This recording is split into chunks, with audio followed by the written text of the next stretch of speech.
que vous voulez bien faire rouler cette balle, s'il vous plaît?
Pour sa première expérience, l'équipe de Ghost Incorporate se rend à Doncoeur, un petit village de la Somme en Picardie, et plus précisément dans les Muches, théâtre d'un passé historique d'une grande richesse, plus de 400 ans d'histoire.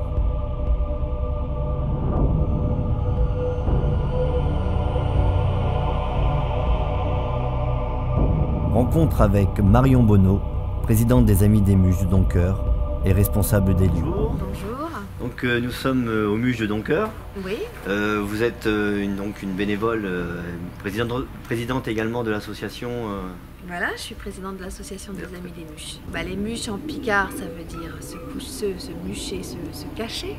Et donc ce sont des souterrains qui datent du XVIIe siècle et qui sont des souterrains refuges où la population locale venait se cacher quand des pillages avaient lieu, quand des armées traversaient le village et pillaient, voilà, pour se mettre à l'abri en fait. D'accord, très bien. Est-ce que vous connaissez le nombre de pièces qui sont disponibles dans les Muches? On appelle ça des chambres et on dit qu'il y en a 52.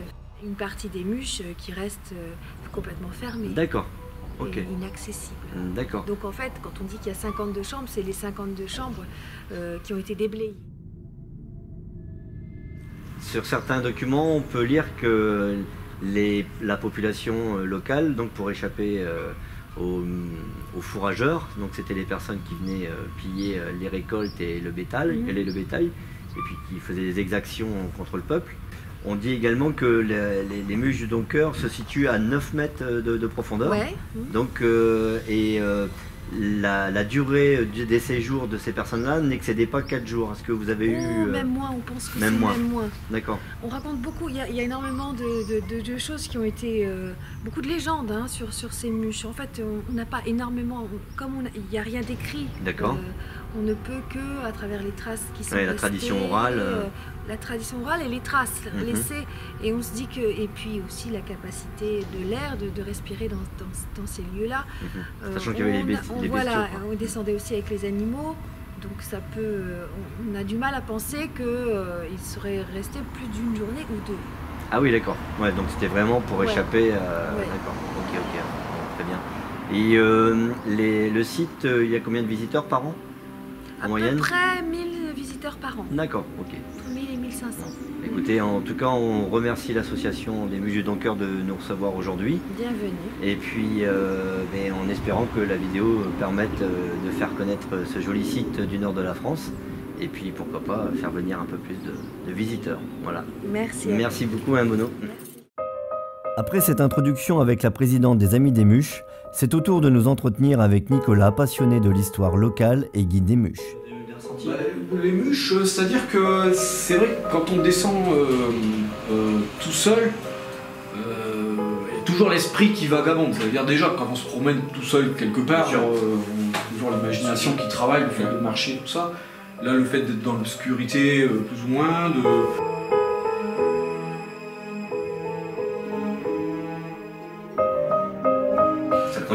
ça conditionne un petit peu les peurs d'enfants, quoi. Après, c'est sûr que ça marcherait plus sur des gens qui sont claustrophobes, des gens qui ont peur, qui font des cauchemars récurrents sur des fantômes, qui ont peur de sorcières.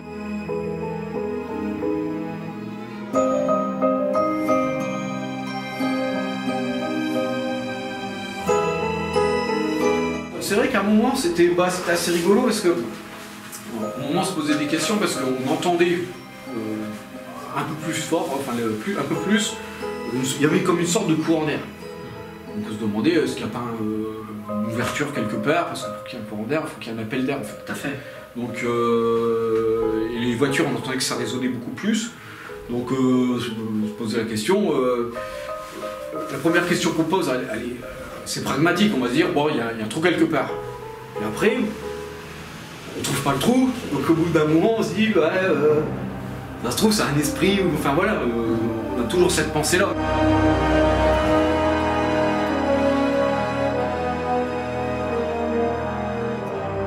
Le cimetière, la fosse commune qui entourait l'église, qui s'est boulée, donc ils ont retrouvé une cinquantaine de crânes sur la gauche.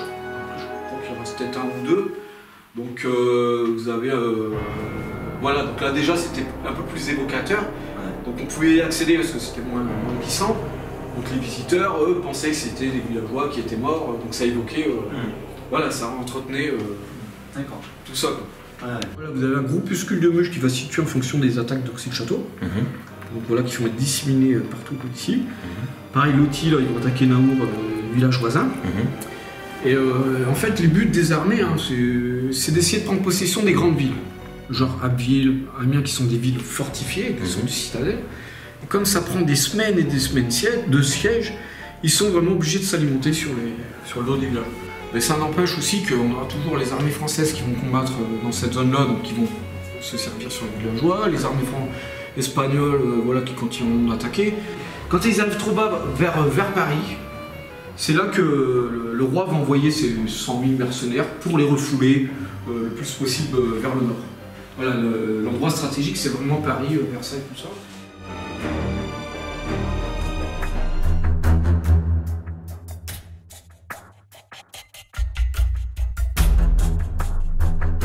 Température ambiante sous terre, c'est 15 degrés. Moins que ça, en fait, c'est 11 degrés. Ouais. 11 degrés. On a un thermomètre en bas qui indique toujours 11 degrés. Ok. Et après, bon, ça augmentait bien sûr quand les gens ils vivaient avec les animaux, l'éclairage et tout. Ça pouvait monter à 16-17 degrés sans problème, donc le chauffage, c'était pas une nécessité pour eux.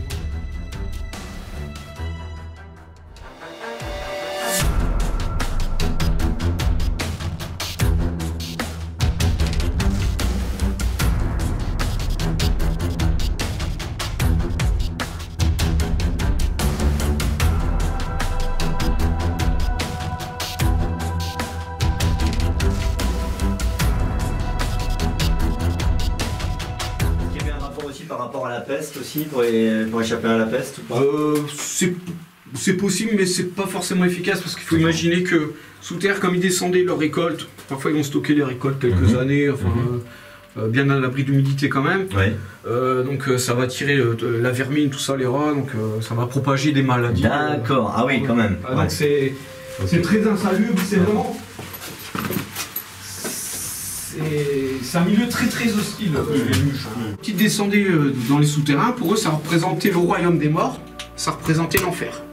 Ici, là, les mouches, c'est représenté l'enfer. Ah, mais il a l'impression qu'il y a des esprits, des fantômes, enfin voilà. D'accord. Donc ils avaient la peur au ventre, ils avaient vraiment une cocotte de descendre. Ils mettaient les couloirs complètement dans le noir. Donc l'assaillant déjà était obligé de se pencher, était obligé de s'éclairer pour progresser. Donc ça faisait une cible facile pour les villageois qui se trouvaient en contrebas et qui les descendaient, enfin qui les tuaient avec c'était des arbalètes ou des mousquets, des sortes de fusils à poudre. Donc on peut dire qu'il y a des soldats fourrageurs qui se sont fait tuer à l'entrée des mouches. Voilà, ils se faisaient refouler vraiment à l'entrée des mouches. C'est vraiment pensé comme pour être une sorte de forteresse militaire imprenable. C'est-à-dire qu'ici on ne peut pas utiliser le canon comme sur les châteaux. Et ça va réduire aussi la proportion de l'armée qui attaque à du 1 contre 1. Voilà. Donc c'est très difficile de prendre une mouche dans une pièce où vivait une famille, allez, on peut imaginer 6-8 villageois, une famille complète. Et par terre, tout simplement, il y avait de la paille. D'accord. Pour éviter que les récoltes aussi brisent l'humidité. C'est ça. Il y a 52 pièces en tout quand même. Donc imaginez quand même 250-300 villageois, plus autant d'animaux qui vivaient à la fois dans ces mouches, donc c'était infernal au niveau du bruit, des odeurs, de l'oxygène aussi, Exceptionnel, c'est unique au monde. Il n'y a pas vraiment d'équivalent ailleurs, c'est-à-dire un village souterrain avec des chambres pour chaque famille. Oh, petit chauve-souris. C'est normal. Ah oui, oui. Mais c'est pas grave. Ouais, c'est inoffensif, mais bon, c'est vrai que là. Ouais, et puis c'est tout un mythe, hein, les chauves-souris. Hein. Là, c'est. C'est pas la petite bête qui va manger la grosse. Voilà. Donc on peut imaginer, les fourrageurs arrivent, il y a l'alarme qui était donnée par la cloche de l'église, non? Le clocher, c'est une tour de guise, c'est-à-dire que c'est une espèce La de tour, lucarne. Le point le plus haut du village. Voilà, le point le plus élevé, et elle est vraiment orientée vers Auxy-de-Château, là où il y avait les attaques des mercenaires croates ou des Espagnols. C'est un puits. Alors ici c'était un puits qui a été recouché, on voit aussi l'humidité. Ouais, tout à fait, ouais. 95% d'humidité dans les bûches. Ah, quand même. Ah ouais, c'est très élevé. Ouais. Parce que la craie s'absorbe, hein, c'est comme une éponge. Ouais, tout à fait. Ouais. Ils ont l'eau, l'oxygène, donc ils pourraient, à la rigueur, survivre plusieurs jours si l'armée s'acharnait davantage. D'accord. Les bûches, ils vont les abandonner à peu près vers la fin du XVIIe siècle. Ils vont s'en servir aussi pendant les hivers très froids. D'accord. Donc quand il fera moins 10, moins 15, tout ça, comme la température est constante, ils vont pouvoir survivre grâce à la chaleur des bûches.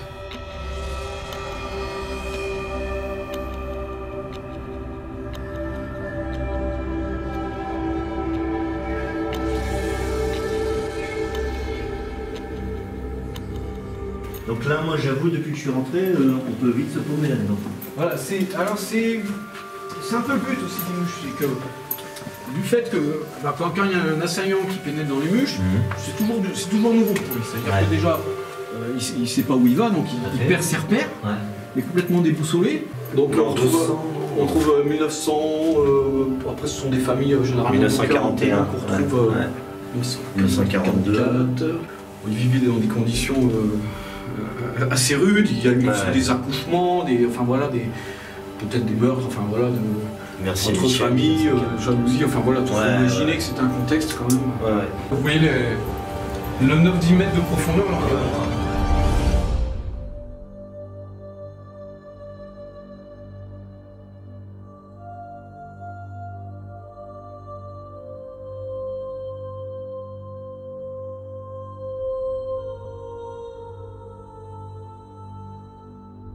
Comme quoi, on part d'une période historique, mais ça se prolonge dans le temps au niveau de l'histoire. Voilà, ça a toujours eu son utilité. Voilà, ça a toujours eu son utilité.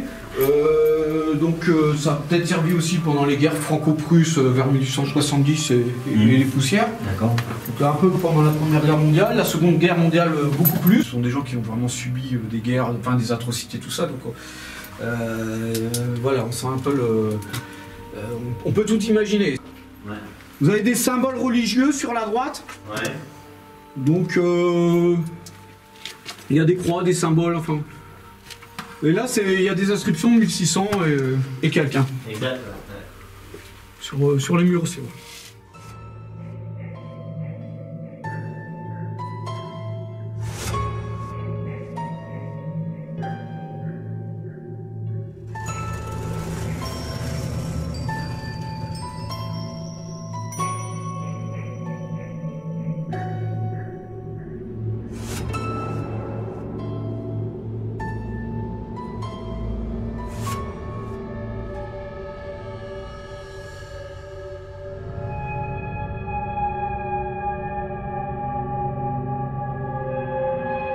L'antre des Muches ne se fait que par deux endroits, le presbytère et l'église.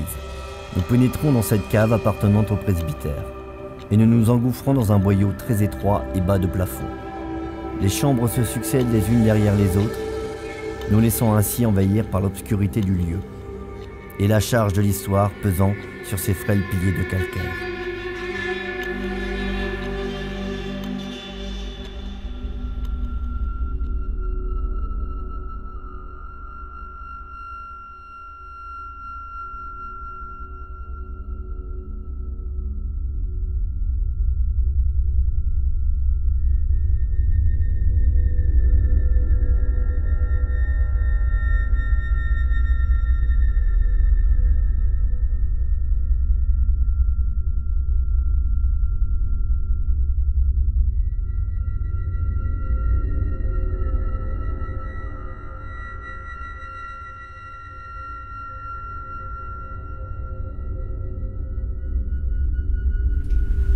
première séance PVE, les mûches. Deuxième pièce, c'est-à-dire ce qui serait identifié à la chambre. Bonsoir.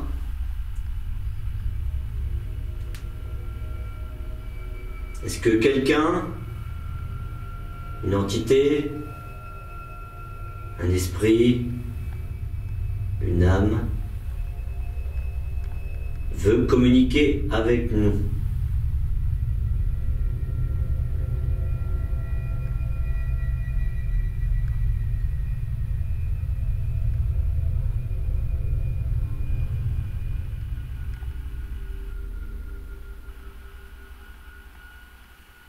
Avez-vous souffert? Avez-vous eu des angoisses, des peurs terribles de vous faire massacrer en ces lieux?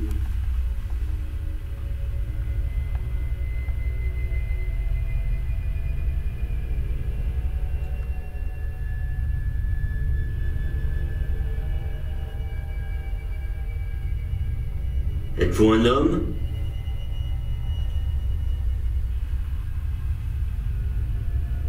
Êtes-vous une femme?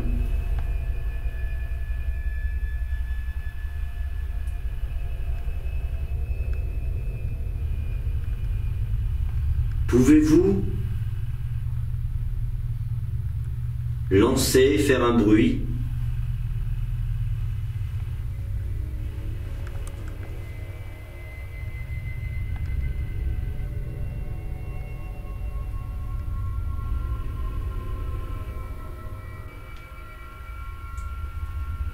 Des Espagnols, des Croates, des mercenaires ont tenté de vous piller pendant la guerre de 30 ans entre François Ier et Charles Quint. Pouvez-vous nous indiquer votre présence?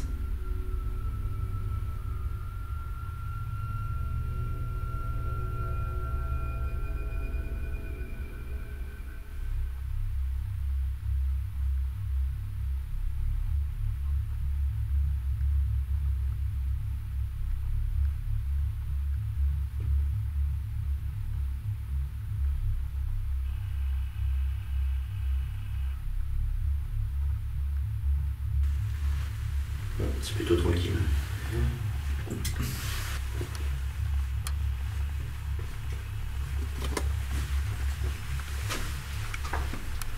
Écoute.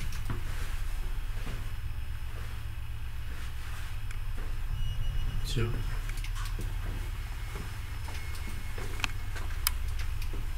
Chut. Vous entendez pas un sifflement?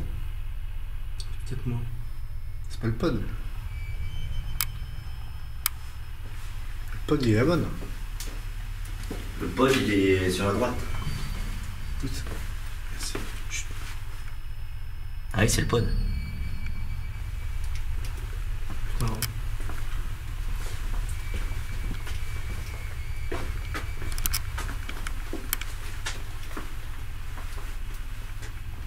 Variation de température, non?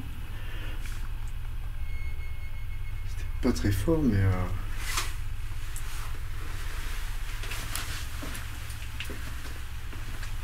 ça a bipé presque 30 secondes. Une entité avec nous. Ah, on a entendu sonner le pod.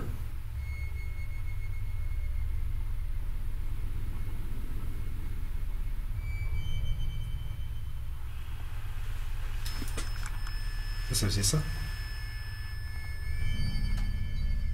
Après une séance de PVE qui ne donnera pas de résultat probant, c'est au moment de sortir de l'une des chambres que Ed entend le sifflement de notre pod. Nous empruntons la rue principale afin d'en connaître l'origine. Étonné par ce son spécifique assimilé à une variation de température, nous décidons donc d'enchaîner sur une séance de provocation. La température tombe également aussi. On va faire une séance. Y a-t-il quelqu'un ou quelque chose qui veut rentrer en communication avec nous?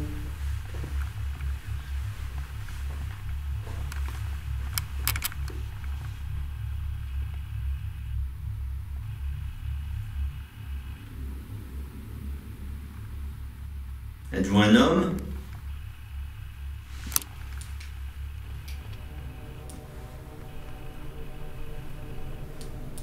Une femme?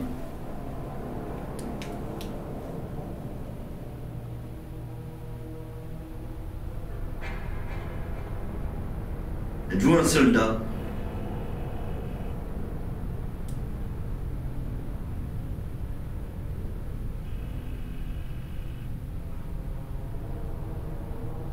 Êtes-vous un villageois?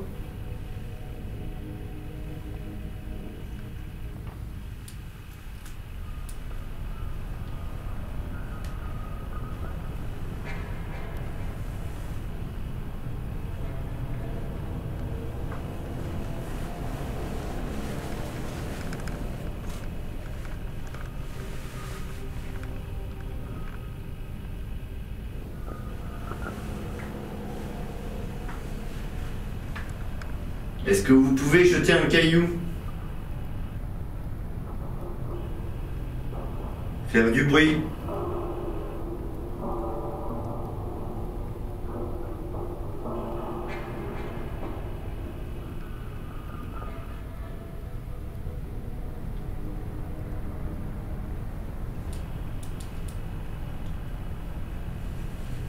Merci.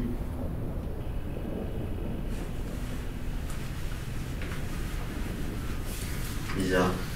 La variation de température est surprenante, car il semble que la moyenne des mûches est constante, 11 degrés, et que 2 heures après cet événement, notre mail-metteur indiquait encore 12 degrés 3. Dans ce fort souterrain, si l'on fait l'hypothèse qu'une entité fait baisser les températures, étions-nous témoins d'une présence paranormale? Est-ce que vous ne faites pas de bruit pour éviter d'attirer l'attention?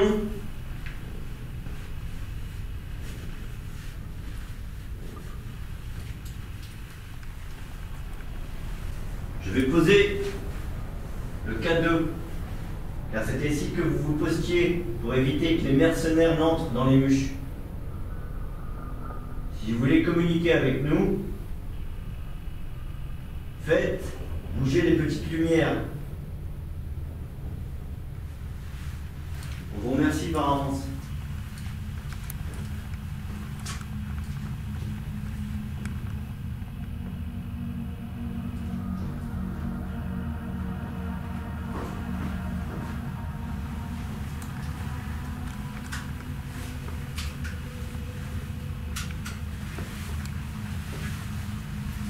Est-ce que vous êtes actuellement en train de monter la garde? Si oui, faites du bruit. Ou alors, faites fluctuer, faites bouger la petite lumière verte.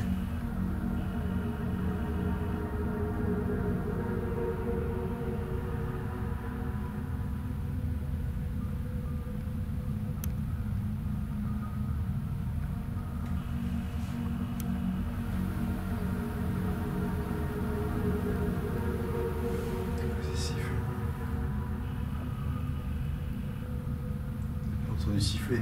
Non, Hein? Ouais. c'est pas la respiration de quelqu'un. J'ai l'impression. Est-ce que c'est vous qui avez sifflé?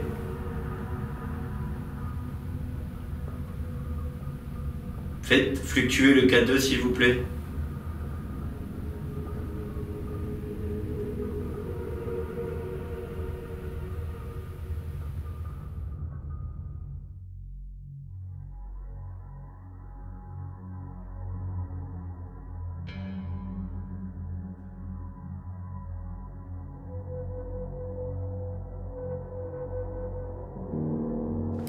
Hein? Il n'y a pas âme qui vive. C'est clair.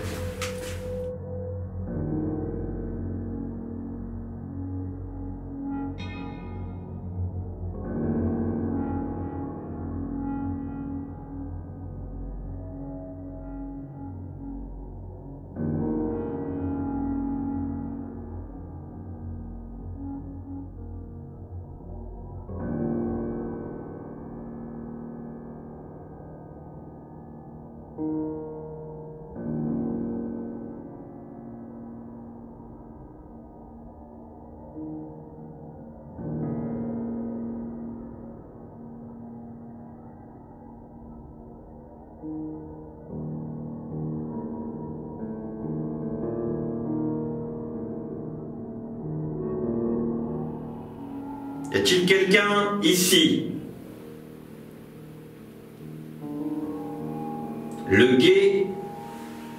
Le guetteur a vu les troupes de mercenaires arriver.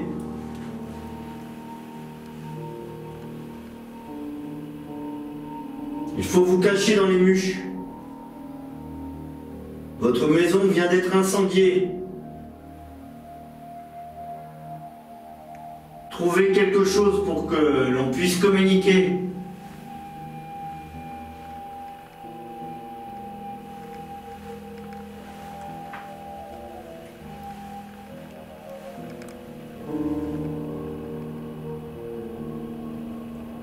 J'entends qu'on voit le matin.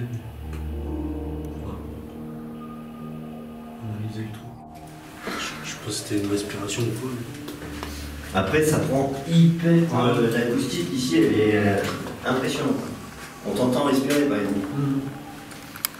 Donc, tout à l'heure, j'ai pas entendu ce genre de son. Ouais. Il y a ces sifflements qui semblent être celui des autres habitants des lieux, les pipistrelles. Cachés dans les méandres des pièces labyrinthiques, nous avions des difficultés à évaluer leur position. Malgré tout, ils semblaient être irréels par leur côté strident et lointain. Et puis, il y a cette voix que seul Jules entendra.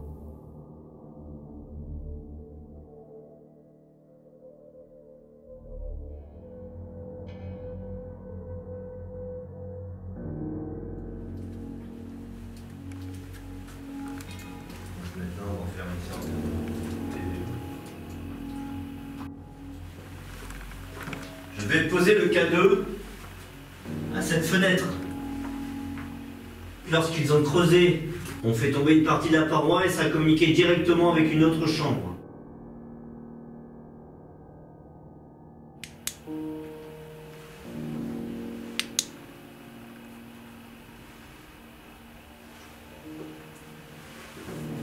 J'ai eu l'impression d'entendre un drôle de truc. Ah oui? Un truc un peu bestial. Je sais pas, c'est peut-être imagination. On va éteindre les lumières, on va se mettre en headshot.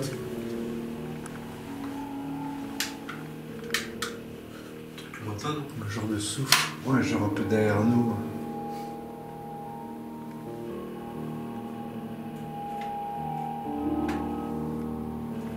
Bonsoir. Ed entend quelque chose qui se promène dans le couloir. Est-ce vous?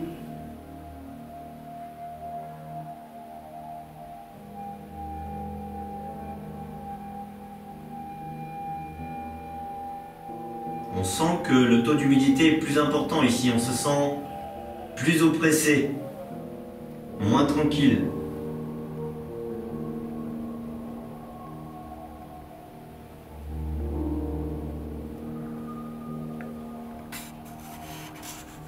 Pouvez-vous nous dire votre nom?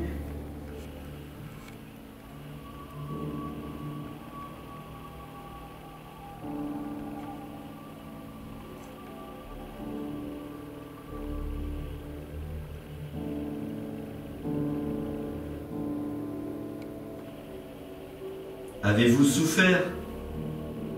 Ici, vous avez dû connaître des angoisses profondes en attendant que les mercenaires ne quittent le village.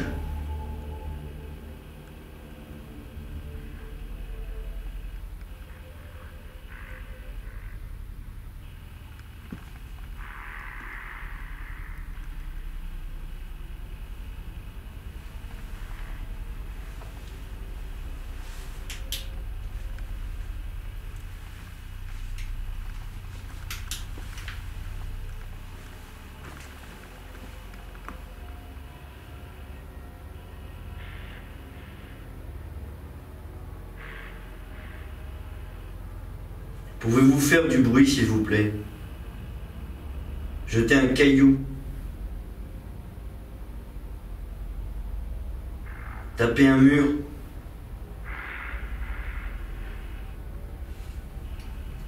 Quelqu'un qui a veillé, là? Ouais, c'est toi, ça. T'es con, toi.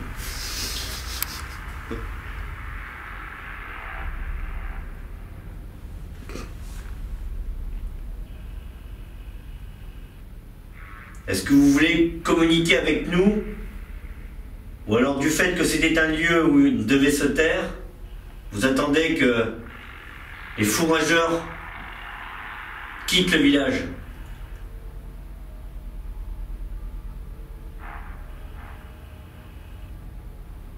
J'ai entendu une respiration. C'est vous? Je me demandais si c'était une voiture. Ah, c'est une voiture. C'est une bagnole.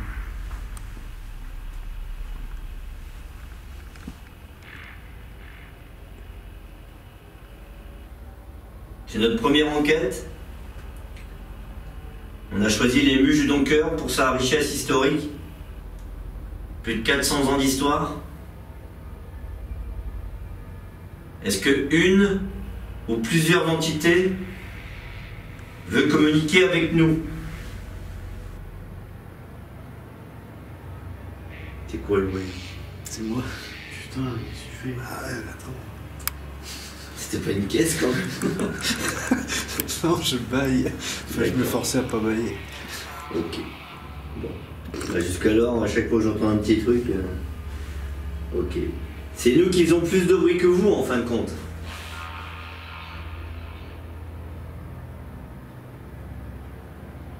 On ne vient pas pour vous embêter. On ne vient pas vous piller. On veut juste tenter de rentrer en communication avec vous afin de pouvoir observer quelque chose. En tout cas, c'est un honneur pour nous d'être présents ici.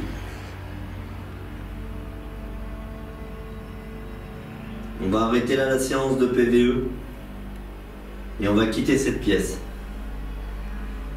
Est-ce que vous voulez que l'on reste? Faites fluctuer le K2 au sol. Voulez-vous que l'on parte? Ils ont entendu. C'était quoi ça? Ça peut être mon zoom. Non, non. Ah non, non, non. C'était quoi? Comme au mieux, c'est comme si on avait placé une table ou je sais Ah pas. ouais, carrément. Est-ce vous qui avez fait ce bruit? Ça faisait pas ça, non? Écoute. Non, c'est. Non, non, non, rien à voir. Non, non, non, non, c'était un bruit beaucoup plus sourd. Ouais, voilà, un genre de couinement. J'espère que l'aura enregistré. C'est trop chaud.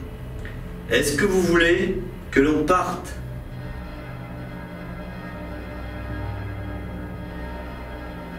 Ou alors, est-ce que vous voulez que l'on quitte cette pièce?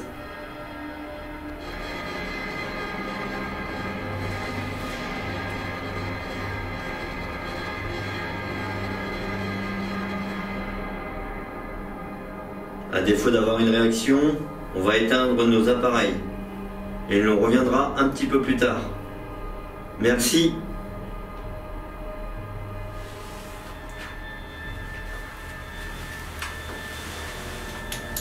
Moins tranquille ici, moi. À vous? Pas de ressenti particulier, mais. Hein? Pas de ressenti particulier, mais des fois des petits bruits. À chaque fois, moi, je me mets dans la période, les coins les plus sombres aussi. Hein. Ouais. Du coup, on a l'écran dans la bouche. Ouais.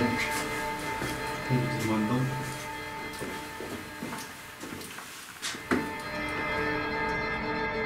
Puis il y a ce son étrange entendu par Ed et JP, et capturé par nos appareils. Était-ce un meuble que l'on déplace? Un râle? Impossible de savoir précisément. Ils ont entendu. C'est quoi ça? Voulez-vous que l'on parte? Ils ont entendu. C'est quoi ça? Voulez-vous que l'on parte?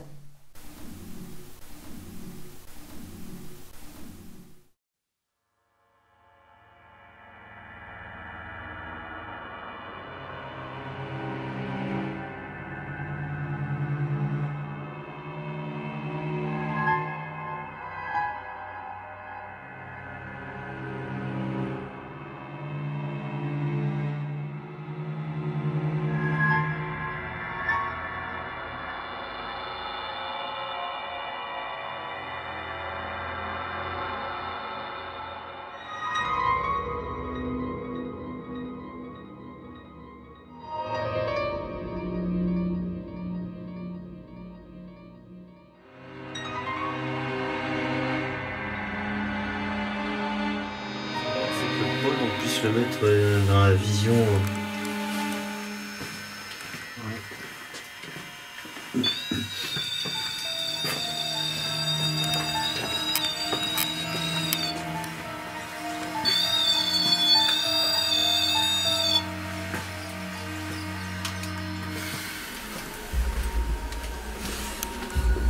C'est à la fois, je sais pas.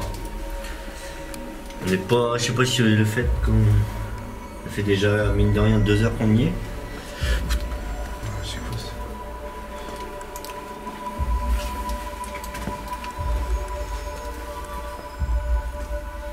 Moi, tu m'as le crâne, moi, mais je sais pas si c'est. Ouais, mais je sais pas. Ah. Très. Ouais. Je pense que le fait d'être en tension tout le temps.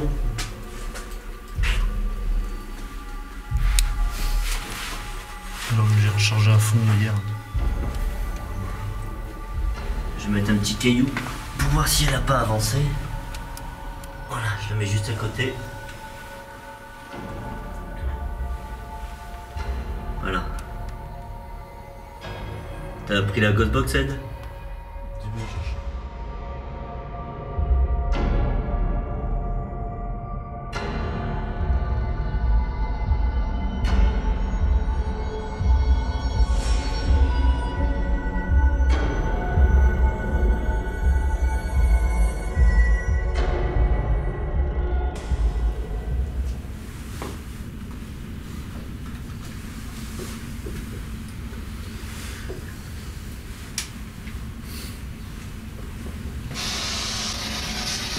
Bonsoir.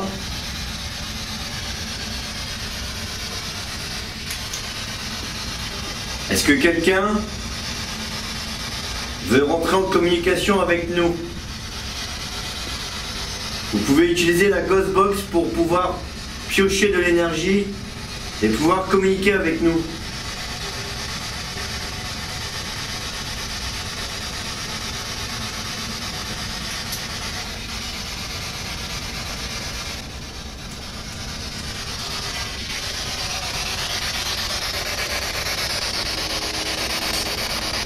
Oui, continuez s'il vous plaît. Les mûches ont été utilisées comme refuge contre les mercenaires, les fourrageurs. Pouvez-vous nous indiquer votre présence?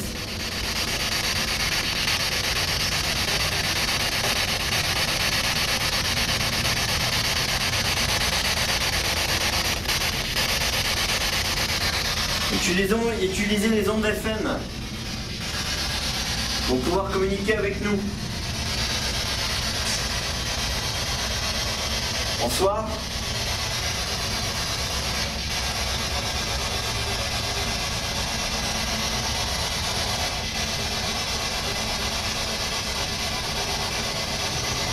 Ici nous sommes dans une chambre. Devant nous il y avait le bétail entreposé. Pouvez-vous nous indiquer votre présence?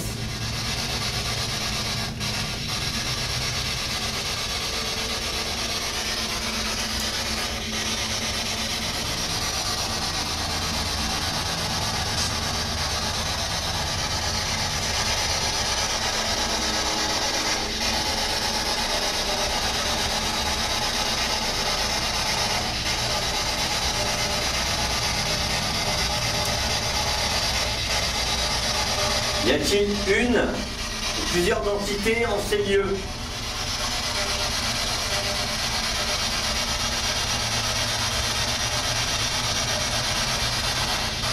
Vous avez dû connaître l'angoisse, la peur de mourir. Vous veniez ici en refuge.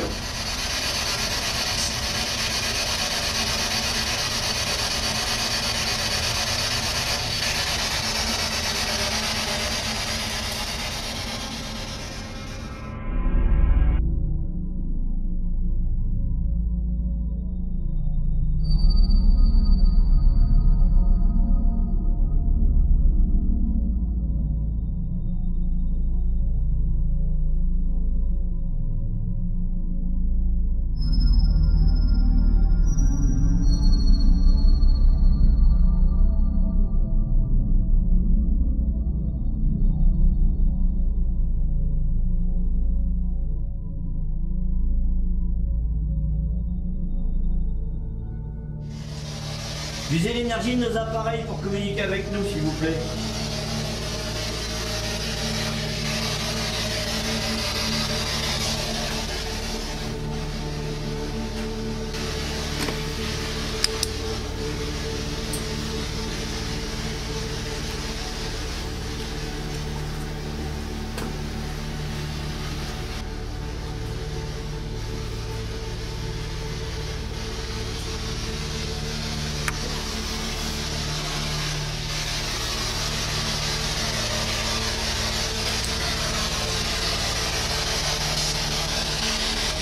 Encore.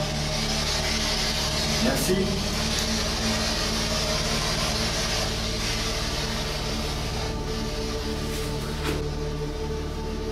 Les muches étaient conçues pour que les mercenaires, les fourrageurs se perdent dans le labyrinthe. Il y avait des hommes en embuscade à chaque entrée des muches. Est-ce vrai? Comment vous appelez-vous? Oui, encore, continuez.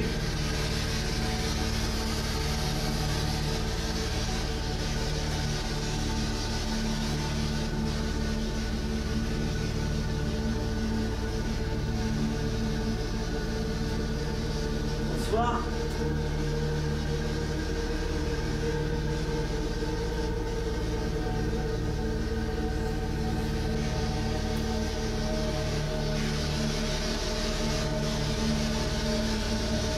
Est-ce que vous aimez bien travailler avec Nicolas qui vient régulièrement vous voir?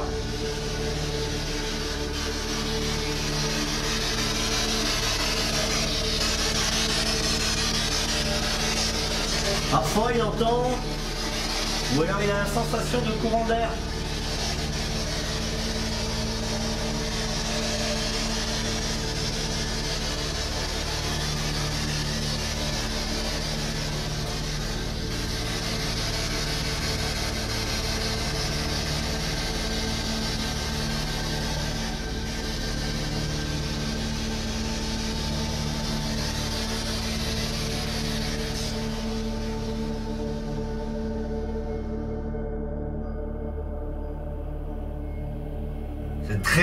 C'est très calme.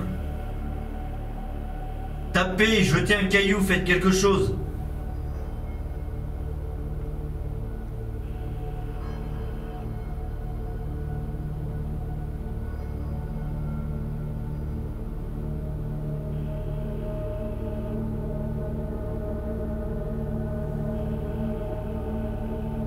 Vous savez, on vient exprès vous voir. C'est pour tenter de rentrer en communication avec vous.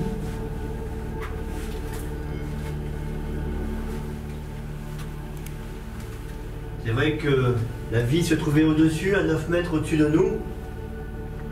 Et généralement, quand vous veniez là, c'était pour échapper à la mort.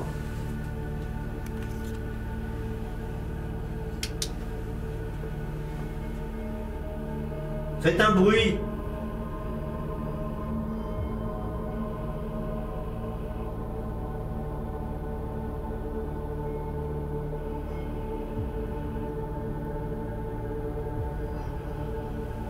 On va respecter votre silence désormais. On va filmer. On va arrêter de poser des questions. Et on va continuer l'enquête dans le silence. Merci en tout cas pour votre accueil.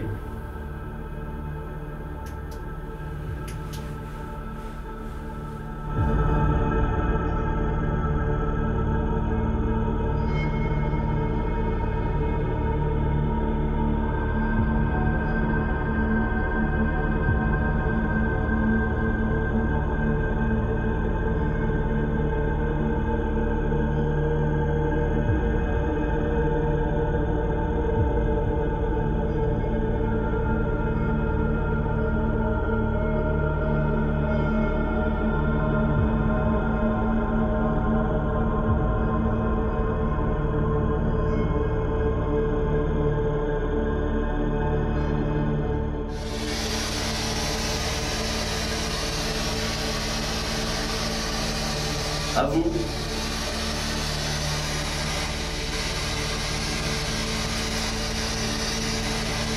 voulez nous dire quelque chose?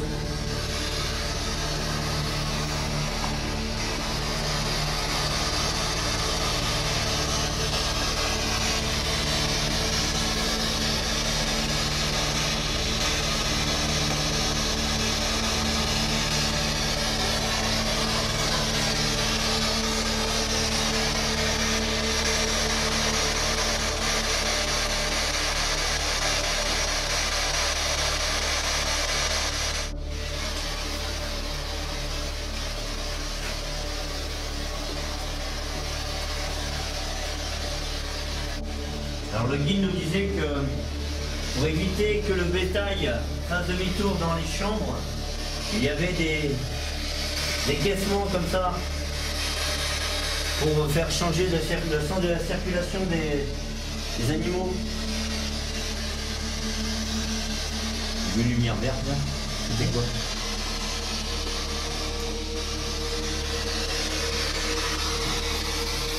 C'est vous qui avez fait une petite lumière verte?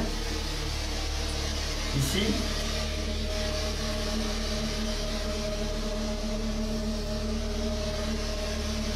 Alors c'est un de nos appareils. Était-ce l'un de nos appareils ou alors était-ce vous?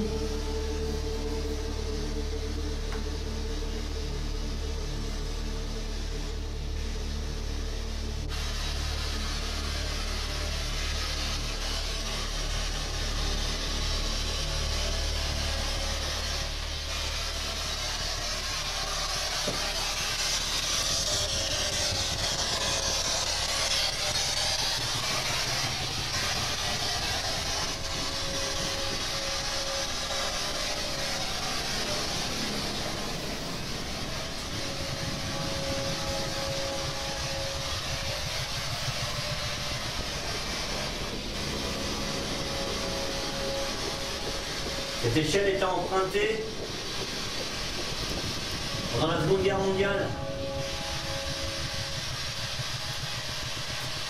Ce puits de 9 mètres de profondeur a été réalisé plus récemment que la construction des Muches par les carrières.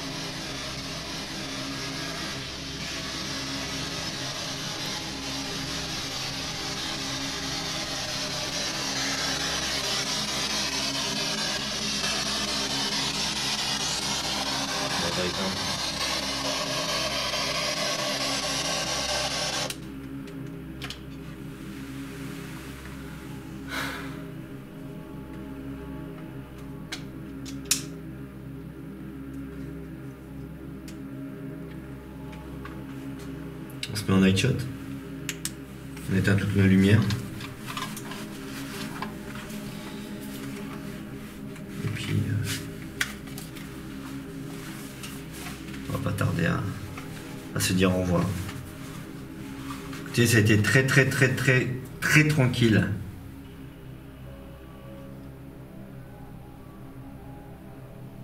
Il n'y a pas de fluctuation de température. On est toujours resté entre 11 et 13 degrés. On a eu très peu de bruit. Parasite. On n'a rien eu à la Ghost Box. On va voir si on a eu des PVE.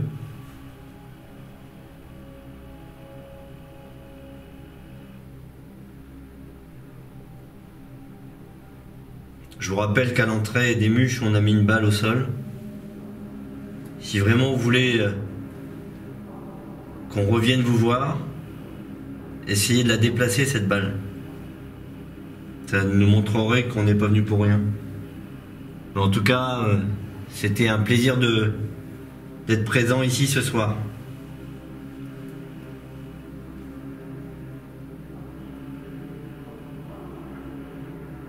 On va continuer dans le silence et on va rebrousser chemin.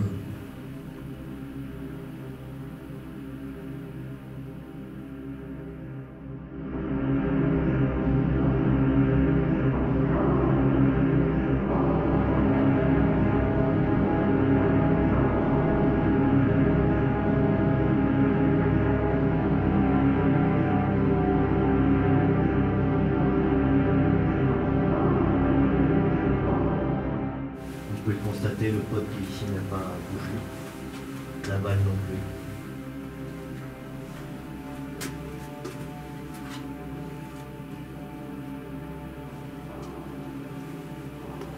Est-ce que vous voulez bien faire rouler cette balle, s'il vous plaît?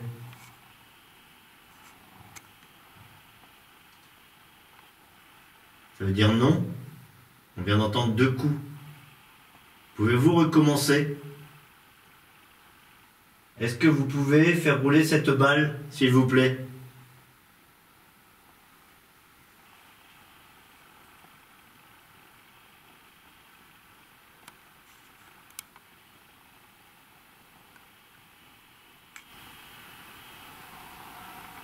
Les 2 coups que nous venons d'entendre, est-ce une habitation? Quelqu'un dans une habitation qui bouge un meuble? Ou est-ce vous? C'est au moment où nous lâchons prise que nous serons de nouveau interpellés par ces 2 sons. 2 coups nets mêlés à un râle, suivi d'un autre souffle qui sera d'ailleurs accompagné par le mouvement de la caméra. Est-ce que vous voulez bien faire rouler cette balle, s'il vous plaît?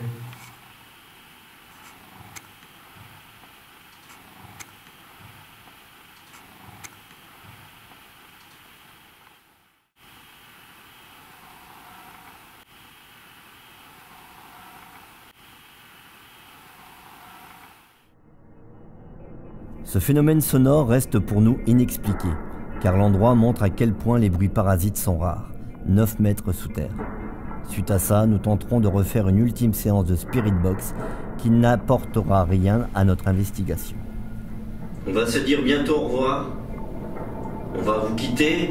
Peut-être que nous retenterons de revenir vous voir en espérant avoir des résultats. Peut-être que nous en avons déjà.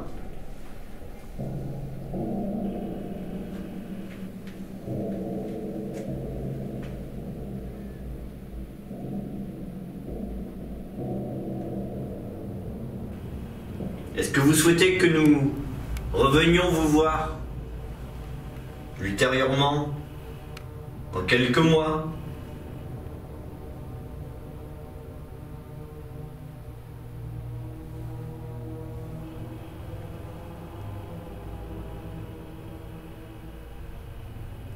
Pouvez-vous nous dire au revoir?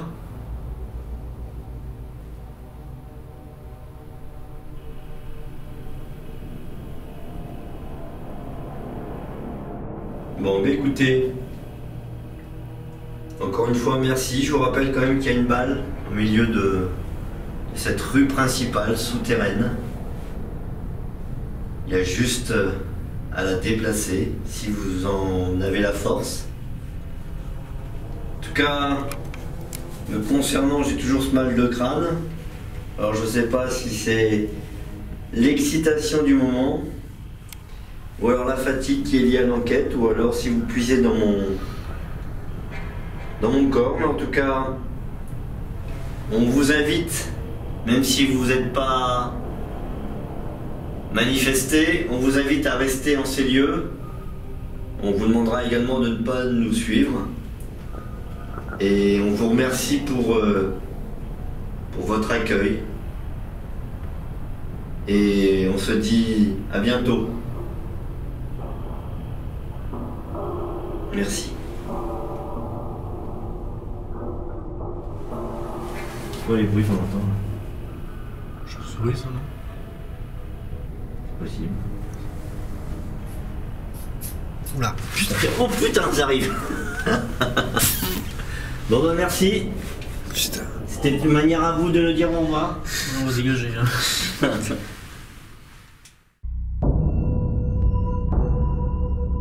Ainsi s'achève notre premier témoignage autour du paranormal.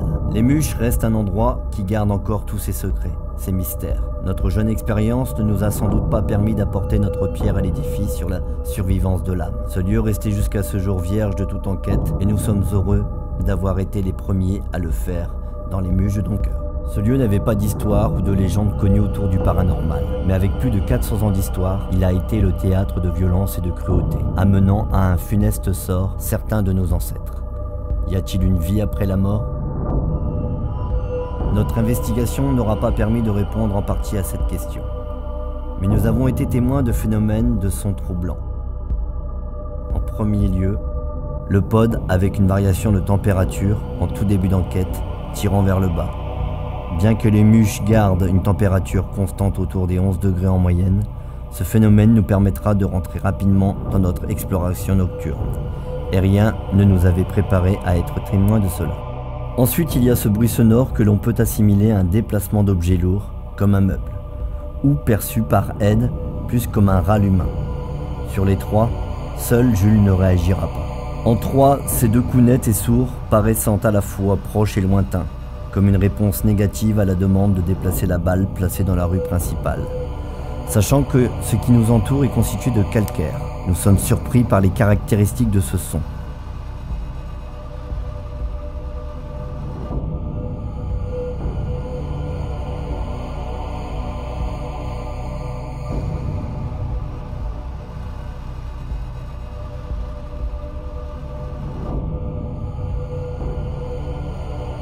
Nous repartons de ce lieu avec toujours les mêmes questions, mais aussi l'envie de continuer notre aventure humaine et spirite. C'est pourquoi, plus que jamais, nous sommes déterminés à poursuivre nos explorations dans les lieux insolites et de trouver les indices.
Donc là on vient d'être témoin d'un phénomène qui nous glace un petit peu.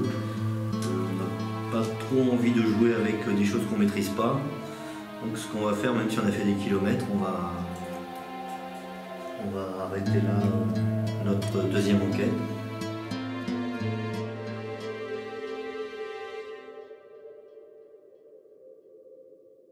Êtes-vous une entité allemande? Pouvez-vous venir avec... Pardon?